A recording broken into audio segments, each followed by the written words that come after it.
እንደዚህ ለብሰሽ ነው የምንሄደው? በአካል ልንገርህ ብዬ ነው እንጂ አልሄድም። እናቴ እኮ እየጠበቀችሽ ነው። ይቅርታ በላት። ይሄ ለቤተሰቦቼ ንቀት ነው የሚመስለው። እናቴ ትረዳኛለች። እኔ ቤተሰቦቼ ናፍቀውኛል እኮ። ሲሆን አብረን እንሄዳለን አልተባባልን? መቼ ነው የሚሆነው? ቤተሰቦችሽ ናቸው። በሁለቱም ወገን የሚወራ ያስፈራል። በዛ ላይ ጓደኞቼ ካንተ ጋር መሆኔን አልወደዱም። አይውደዱኝ። እኔ ሙሉ ዓለም ቢጠላሽ አንቺን እወድሻለሁ። ተጠላልተናል፣ ቂም ተያይዘናል።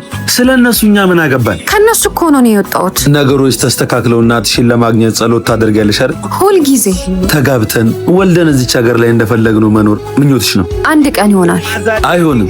ጸሎት ስለቻለን ብቻ ጸሎት አይሰምርም። ቢሆንማ ስንት ጸሎት አደረግን፣ የት በደረስን። ጸሎት መተው ይፈልጋል። ቂም አያገናኘንም። በእድሜያቸው ማብቂያ ቂም ካወረሱን ሰዎች መራቅ አለብን። ባለፈው ያልተጎዳ የለም፣ እሱን እንተው። እኛ እንኑር። ያለፈውን እየነገሩን እኛን ከሚያጣሉን እየኖርን ቤታችንን እንስራ፣ የጎደለውን እንሙላ።